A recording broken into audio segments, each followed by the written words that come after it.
Transfer অ্যানালিসিসের suggestion ক্লাসে আপনাকে welcome করছি। 24 সালে যারা ফোর্থ ইয়ার অর্থাৎ সামনে 2 মাস পর যাদের ফাইনাল এক্সামটা স্টার্ট হতে পারে তাদের জন্য এই suggestion. Part B and C অর্থাৎ খ এবং গ বিভাগের জন্য প্রবলেমগুলো সব এখানে লিস্ট করা আছে। এখানে প্রায় 55টা মতো প্রবলেম লিস্ট করা আছে। এর ভেতরে আপনাকে আমি 25 থেকে 30টা বলে দেবো এখন, হ্যাঁ। সেগুলো যদি আপনি করেন তাহলে শর্ট সাজেশন হয়ে গেল। এই 25 থেকে 30টা করতে পারলে আপনি মিনিমাম এ পাবেন আর ম্যাক্সিমাম এ প্লাস, আর ফার্স্ট ক্লাস তো হবেই। আর যদি এর সাথে আপনি কয়েকটা অ্যাড করতে পারেন, যদি আর 5-6টা অ্যাড করতে পারেন, দেন 35টা মতো যদি সলভ করতে পারেন তবে এ প্লাস হয়ে যাবে। আর কেউ যদি ভাই এই 55টা করে সে তো এ প্লাস পাবেই। আর পার্ট এ এর জন্য অর্থাৎ ক বিভাগের জন্য আপনি 15 সাল থেকে সর্বশেষ পরীক্ষা হলো 23 সাল, না তাহলে 22 সাল পর্যন্ত আপনি জাস্ট কুইজ প্রশ্নটা দেখবেন, তবে সেখান থেকে 10 মার্ক পেয়ে যাবেন। এখন আমরা স্টার্ট করতে পারি। চ্যাপ্টার 1 স্থানাঙ্ক, ভেক্টর অ্যান্ড ট্যানসর। তিতাস পাবলিকেশনের বই অনুসারে 3টে চ্যাপ্টারে ডিভাইড করা আছে এই প্রবলেমগুলো। এই প্রথম প্রবলেমটা 22 সালে আসছিল, খুব বেশি গুরুত্বপূর্ণ না, তাও দেখে রাখতে পারেন। এটা 10 মার্কের জন্য আছে, এটা 25 নম্বর ক্লাসে আছে। আর আপনি জানেন ভাই আমাদের কোর্স প্রায় শেষের দিকে। ট্যানসর অ্যানালাইসিস চ্যাপ্টার 3 এর বেশ কিছু প্রবলেম বাকি আছে, সেগুলো করলেই ডান। ইজি একটা প্রবলেম, আপনি দেখে রাখতে পারেন, এটা 10 মার্কের জন্য আসে। বাট যেগুলো কালার করা আছে এই কালার করাগুলো বাদ দেওয়া যাবে না। এই যে এটা আপনি 1 লেখার পর অনেকগুলো জিরো দিয়ে পড়তে পারেন, তার গুরুত্বটা বুঝালাম আপনাকে। এই প্রবলেমটা 16 নম্বর ক্লাসে আছে। আর আপনি এই যে এই পরে যে সালটা দেওয়া আছে সেটা দেখে আপনার বইতে খুঁজবেন। এটা 21 সালে আসছিল সর্বশেষ। যদি কোনো কোভেরিয়েন্ট টেন্সরের অংশ সমূহ আয়তকার স্থানাঙ্কে এত হয় তবে বেলনাকার স্থানাঙ্কে কি হবে সেগুলো বের করতে বলছে। এই প্রবলেমটাও ভালো, এটা আপনি 100% ইম্পর্টেন্স দিয়ে পড়তে পারেন। দেখা যায় এটা মূলত 4 মার্কের জন্য আসে, হ্যাঁ। এই প্রবলেমটা 4 মার্কের জন্য আসবে। এটা সর্বশেষ 23 সালে আসছিল, যদিও তাও আবার আসতে পারে। কিছু কিছু প্রবলেম রিপিট করে, তা খুব বেশি গুরুত্বপূর্ণ না, বাট আসতে পারে। বাট আসলে হয়তো এই ইন্ডেক্স গুলো চেঞ্জ করে আসবে, হ্যাঁ। এই যে দেখেন এখানে পি আর কিউ লিখেছে না, পি কিউ না লিখে থাকে আই জে লিখে থাকতে পারতো। এগুলো দেখে আবার ভয় পায় না, তখন আবার প্রবলেম চেঞ্জ হয়ে গেলো বললেন না ভাই। এই পি এর জায়গাতে আই লিখে থাকতে পারে, কিউ জায়গায় জে লিখে থাকতে পারে, ইন্ডেক্স গুলো চেঞ্জ হতে পারে, অর্থাৎ আলফাবেট গুলো ভিন্ন হতে পারে। বাট মূল কথা হচ্ছে যে এই দুটো ট্রান্সফারের ইনার প্রোডাক্ট বা অন্তঃস্থ গুণন বের করতে বলছে, তাই না? তাহলে এই 3 নম্বরটাও দেখতে পারেন। তারপরে 4 নম্বর প্রবলেমটা যদি আপনি সময় আপনার কাছে বেশি থাকে তাহলে এটা দেখবেন, খুব বেশি গুরুত্বপূর্ণ না। এটা 20 সালে আসছিল সর্বশেষ 23 নম্বর class. A superscript P and B subscript কি দেখাতে বলছিল, এগুলো ইনভ্যারিয়েন্ট বা অপরিবর্তক, এগুলো আমরা সব সলভ করেছি ভেঙে চুরে, হ্যাঁ। আর এই 5 নম্বর প্রবলেমটা এটা আপনাকে করাই লাগবে। এই টাইপের একটা প্রবলেম থাকবে, এই যেখানে দেখাই যে 5 নম্বর 5, 6, 7 এই প্রবলেমগুলো আছে না, 5, 6, 7 এগুলো থেকে একটা থাকবে 10 মার্কের জন্য এই চ্যাপ্টারে। এই চ্যাপ্টার 1 হতে হয়তো 15-20 মার্কের প্রশ্ন হয়, তার ভিতরে এইটা 10 মার্ক থাকবে। এই টাইপের একটা প্রবলেম 5, 6, 7 এসবের ভিতর থেকে সব কালার করা আছে, মোস্ট ইম্পর্টেন্ট, এগুলো সলভ করতে হবে। যদি কোনো কোভেরিয়েন্ট টেন্সর অংশ সমূহ আয়তাকার স্থানাঙ্কে এত হয় তবে গোলকীয় স্থানাঙ্কে কি হবে সেটা বের করতে বলছে। আবার এখানে একইভাবে যদি কোনো কোভেরিয়েন্ট টেন্সর অংশ সমূহ আয়তাকার স্থানাঙ্কে এত হয় তবে বেলনাকার স্থানাঙ্কে কি হবে সেটা বের করতে বলছে। এই এক। আর এটা সর্বশেষ 22 সালে আসছিল, খুব বেশি গুরুত্বপূর্ণ না, বাট এটা দেখে রাখবেন। যদি কোনো কোভেরিয়েন্ট টেন্সর অংশ সমূহ আয়তাকার স্থানাঙ্কে এত হয় তবে গোলকীয় স্থানাঙ্ক এর কোভেরিয়েন্ট অংশ সমূহ নির্ণয় করতে বলছে। আর কথা হইলো ভাই, আপনাকে এমন করে শেখানো হয়েছে যে এই টাইপের একটা প্রবলেম যদি আপনি সলভ করতে পারেন, ধরেন 5 নাম্বার প্রবলেমটা আপনি সলভ করতে জানেন, আর আপনার তো বেসিকটা ক্লিয়ার করা আছে। আপনাকে তাল গোল দিয়ে গোজামিল দিয়ে কোনো কিছু বোঝানো নয়, একদম নিট এন্ড ক্লিন করে বোঝানো আছে। এই 5 নাম্বারটা যদি আপনি পারেন তাহলে এই 6 আর 7 করতে আপনার হয়তো আধা ঘন্টাও লাগবে না।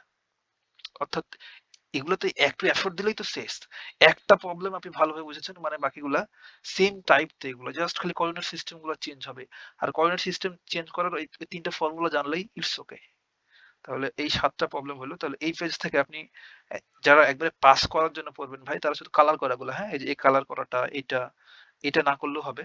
বাট এই কালার করাগুলো রেড কালার করা আছে এবং আরেকটা কি জানি এটা ইন্ডিগো না কি কালার জানি বলে, এই কালারটার নাম ঠিক জানি না।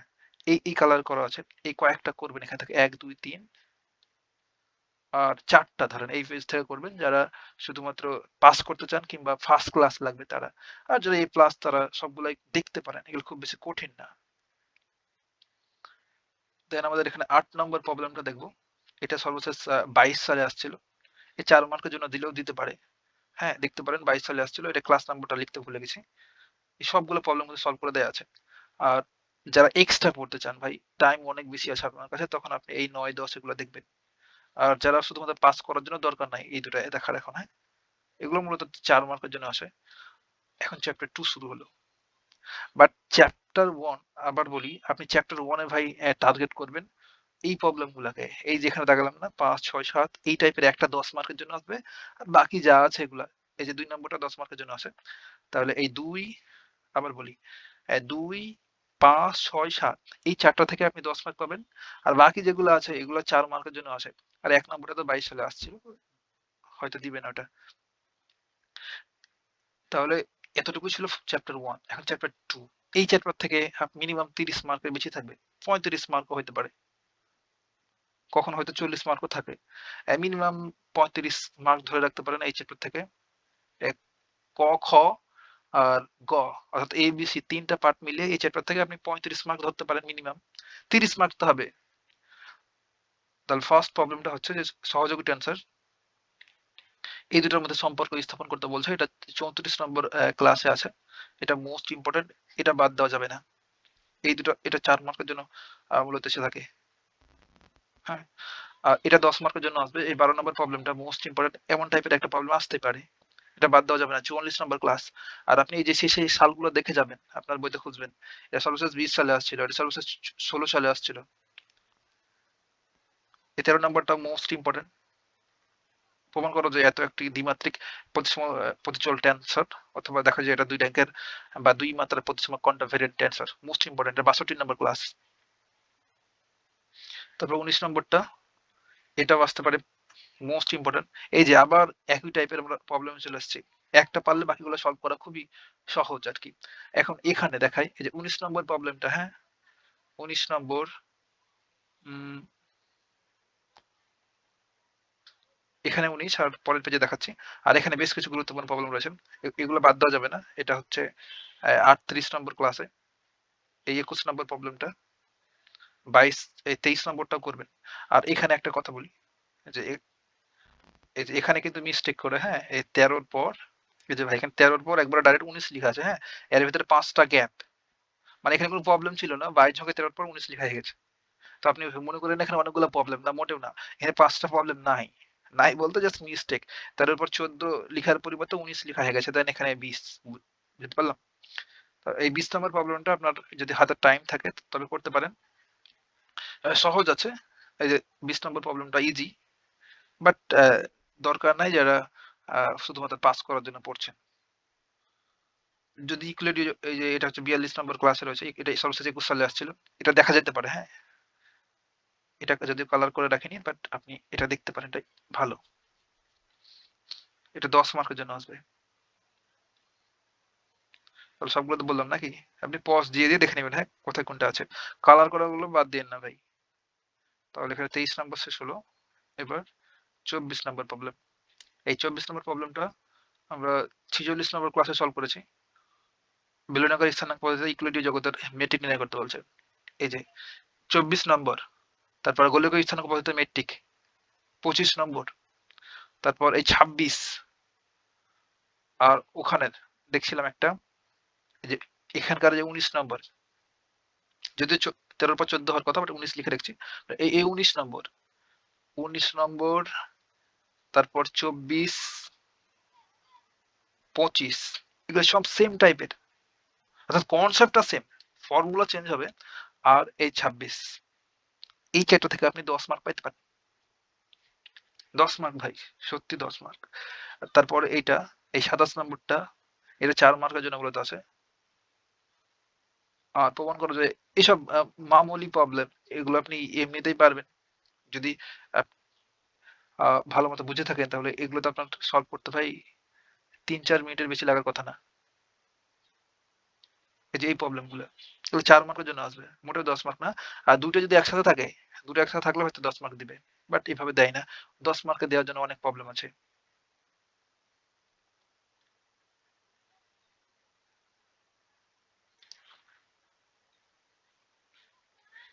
আর ৩০ নাম্বার বললাম। ওকে, এবার 20 নম্বর। এই 20 নম্বরটাও মূলত 4 মার্কের জন্য এসে থাকে। এটা 4 মার্ক। দেখে রাখতে পারেন 57 নম্বর ক্লাসে কালার করা আছে, এটা সেটা পড়বেন। ছোট করি, হ্যাঁ? তো বড়। ওকে। আপনার দেখতে সমস্যা হলে একটু জুম করে দেখে নেবেন। এখন 30 নম্বর টা যদি দেখি, এখান থেকে ভাই আসতে পারে এবার মোস্ট ইম্পর্টেন্ট বলতে পারেন। এই 30 নম্বরটা। এটা 18 নম্বর ক্লাসে সলভ করে দেয়া আছে।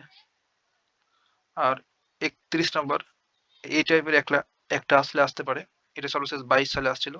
59 নাম্বার ক্লাস। তাহলে 31 টা গেল আমাদের, হ্যাঁ? 31 টা না, এখান থেকে 5 টা মাইনাস হবে যেহেতু ওখানে মিস্টেক করে লেখা আছে। এখন 32 নম্বরটা এই যে এখন। এই যে গোল, গোল করে কালার করা আছে না ভাই? 32, 33, 34, 35, তারপর 36, 37, 38, 39। এই যে প্রবলেম গুলা রয়েছে, এই সবগুলার ভেতর থেকে 10 মার্ক আসবে, অনলি 10 মার্ক। হয়তো ভাগ্য ভালো থাকলে হয়তো 20 মার্ক আসতে পারে, বাট 10 মার্কস। আপনাকে বলবে, আর ভাই, আর এইটুকু শিখতে হয়তো আপনার এক বেলাও লাগবে না ভাই। হয়তো আপনি 3 ঘন্টাতে এই 32 থেকে 39 নাম্বার প্রবলেম গুলো শিখে ফেলতে পারবেন মাত্র 3 ঘন্টা সময় হাতে থাকলে। কিংবা ম্যাক্সিমাম হয়তো 5 ঘন্টা লাগতে পারে। বাট সেম কনসেপ্টে আপনি সবগুলোই সলভ করবেন, বাট শুধু ফর্মুলা চেঞ্জ হবে। আয়তাকার স্থানাঙ্কের জন্য এক প্রকার ফর্মুলা, বেলনাকারের জন্য আরেকটা। তারপর এই সিলিন্ড্রিক্যাল বা গোলিকের জন্য আরেকটা হবে।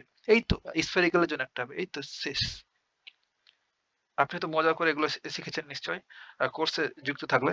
এখন দেখেন আয়তকার স্থানাঙ্কের প্রথম শ্রেণীর ক্ষেত্রফল সিম্বল নির্ণয় করতে বলছে। এই 63 নম্বর ক্লাসটা আপনাকে ভাই দেখাই লাগবে। এই 63 নম্বর ক্লাস সে এমন করে ডিসকাস করা আছে এইসব। শুধুমাত্র কিছু না দেখে 63 নম্বর ক্লাস দেখলে আপনি এই সবগুলাই সলভ করে ফেলতে পারবেন।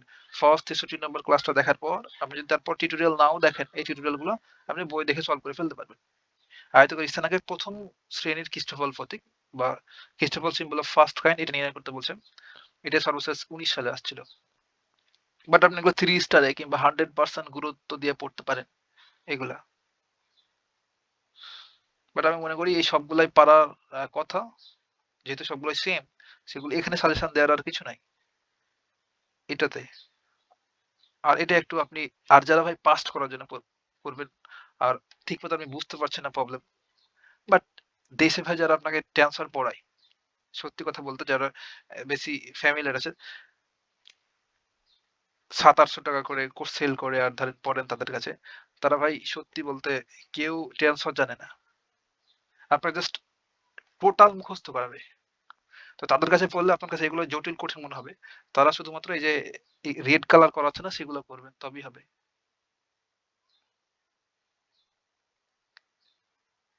তারপরটা হচ্ছে বলছে যে বেলনাকার স্থানাঙ্ক প্রথম শ্রেণীর ক্ষেত্রফল নির্ণয় করতে বলছে। ক্ষেত্রফল সিম্বল। আর দ্বিতীয় শ্রেণীর ক্ষেত্রফল সিম্বল বেলনাকার কোঅর্ডিনেট সিস্টেমে। গোলকের স্থানাঙ্ক সিস্টেমে প্রথম শ্রেণীর ক্ষেত্রফল সিম্বল।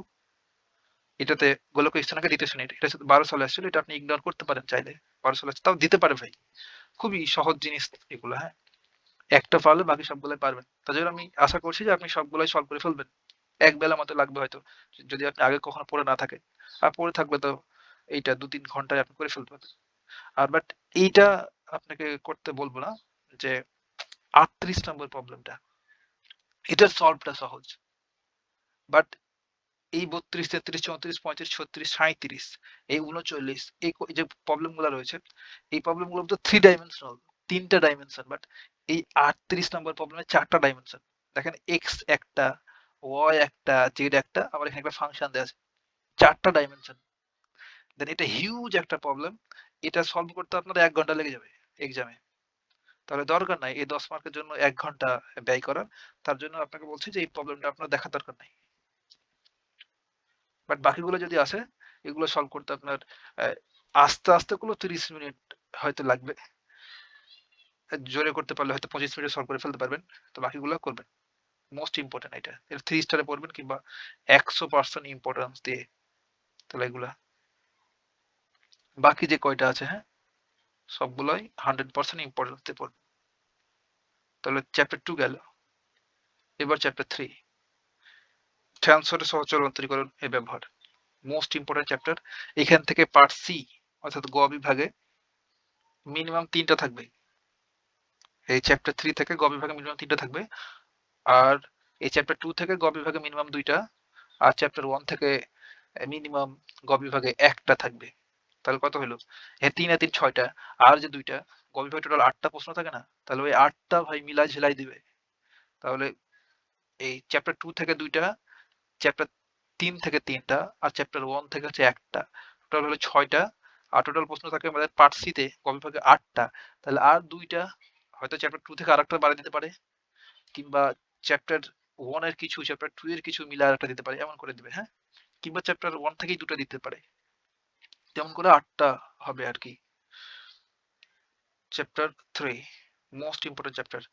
এখন দেখেন আমাদের সবগুলো প্রবলেম সুন্দর করে সলভ করে দেওয়া আছে। এটা হচ্ছে 73 নম্বর ক্লাসে। যদি কোনো সচল ভেক্টর কার্ল এত হয় তবে দেখা যায় এটা এই সহজ প্রশ্ন। এগুলো 10 মার্কের জন্য এসে থাকে। এটা 22 সালে আসছিল। তারপর এইটা হচ্ছে 21 সালে। এটা 71 নম্বর ক্লাস আছে। প্রমাণ করো যে একমাত্রার কোভেরিয়েন্ট বা সচল টেন্সর অন্তর দুই মাত্রার কোভেরিয়েন্ট বা সচল টেন্সর মোস্ট ইম্পোর্টেন্ট। এগুলো এটা হয়তো 10 মার্কের জন্য দিবে না, 4 মার্কের জন্য দিবে ছোট ছোট সলভ ভার্স। আর এই 42 নম্বরটা মোস্ট ইম্পোর্টেন্ট ভাই। এটাও 4 মার্কের জন্য আসতে পারে। 10 মার্কের জন্য এটা দিবে না হয়তো। দুই মাত্রার মিশ্র চান্সেস। 10 মার্কের জন্য আসতে পারে বাট বড়ই হবে সলভ করতে গেলে এটা। 42 নম্বর গেল। তাহলে এই কালার করা দুটো আপনি বাদ দিয়েন না। এই 40 নম্বর আর 42 নম্বর। 43 নম্বর প্রবলেম। আর এই যেগুলো ছোট ছোট এগুলো জাস্ট খ বিভাগের জন্য আসবে। এই প্রবলেম গুলো, হ্যাঁ? একটু যদি বড় করে থাক। এগুলো খ বিভাগের জন্য। 43 নম্বরটা এটা ক্লাস নাম্বার 76 সর্বশেষ 17 সালে আসছিল। Divergence of S superscript I এটা ক্লাস 75 সর্বশেষ 21 সালে আসছিল। সালগুলো দেখে আপনার বইতে মিলাবেন। আর 45 নম্বরটাও ভালো। ছোট ছোট প্রবলেম এগুলো।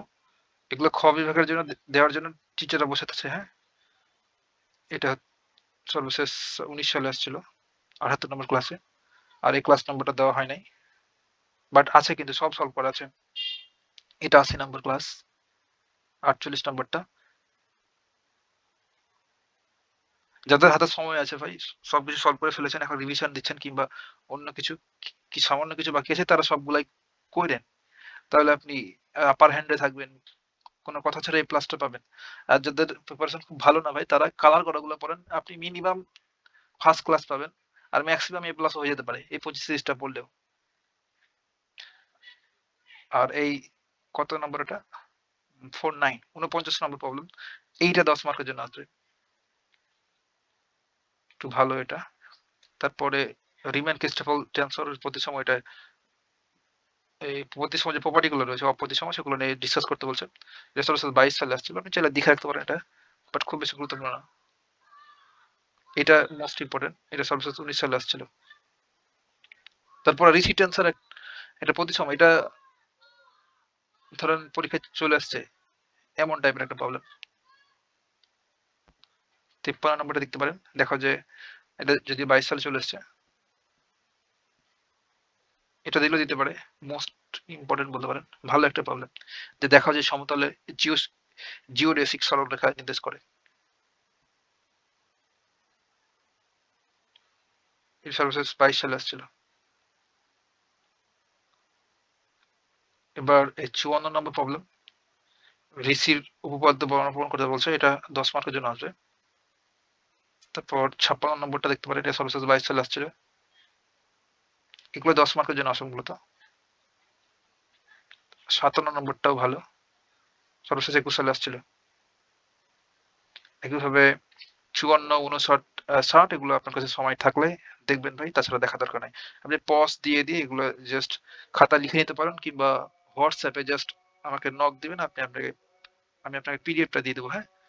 আর কারো যদি ইচ্ছা হয় ভাই আপনি কোর্সে এড হতে পারেন। সব প্রবলেম ভেঙে চুরে একবারে নিট অ্যান্ড ক্লিন কনসেপ্ট সহকারে আপনাকে সব প্রবলেম বোঝানো আছে। আপনাকে একটা সিঙ্গেল ওয়ার্ডও মুখস্থ করতে হবে না টেন্সর অ্যানালিসিসে। বাট দেশে যারা পড়ায় ঠাড়া মুখস্থ করে পড়ায় আর আপনাকে বলে টেকনিক শিখায় যে এই টেকনিক এরকম রাখবেন, এই টেকনিক এরকম রাখবেন। বাট মোটেও না ভাই, টেন্সর হচ্ছে একটা মাল্টি ডাইমেনশনাল ভেক্টর যেখানে ট্রান্সফরমেশন ল স্যাটিসফাই হয়। এটা আপনাকে শিখতে হবে। ট্রান্সফরমেশন লটা যদি আপনি পারেন, আর এক ডাইমেনশন এক এক কোঅর্ডিনেট সিস্টেম থেকে অন্য কোঅর্ডিনেট সিস্টেম কিভাবে নিয়ে যায়, এটা যদি শিখে যেতে পারেন তাহলে ট্রান্সফার একদম ইজি। বাট এইসব না জানলে ঠাঠা মুখস্থ করতে হবে। আর এখানে আপনি X Y Z I J K P Q এমন করে সব আলফাবেট দেখবেন, কোথায় কোনটা হবে তালগোল পাকাই দেবেন। তার জন্য এইসব কিছু থেকে মুক্ত হতে গেলে আপনি অ্যাড হতে পারেন আমাদের কোর্সে মাত্র ৩৭৫ টাকা রেগুলার এটা। বাট এই টিউটোরিয়াল দেখার পর আপনি যদি জয়েন হতে চান তাহলে মাত্র ৩০০ টাকা নেওয়া হবে। হ্যাঁ, বাট ৩০০ টাকা দেখে আপনি ফির মনে করেন না ভাই যে যারা ৭০০ ৮০০ টাকাতে পড়ায় তাদের চাইতে কম মানের কন্টেন্ট, তাদের চাইতে ১০ গুণ বেশি বেটার কন্টেন্ট এগুলা। আপনি একটা টিউটোরিয়াল দেখলেই আপনি ফিল করতে পারবেন যে আপনার ৩০০ টাকা উঠে গেছে। হ্যাঁ, তো আপনি চাইলে হোয়াটসঅ্যাপ করতে পারেন। এতটুকুই ভাই। আর আমরা নাম্বার 3 সাজেশন আগেই দিয়েছি, এখন টেনসর অ্যানালাইসিস দেওয়া হলো। এরপরে হয়তো কয়েকদিনের ভেতরে, এক সপ্তাহের ভেতরে বাকি সবগুলাই সাজেশন এখানে দেওয়া হবে। এতটুকুই ভাই, কথা হবে নেক্সট টিউটোরিয়ালে।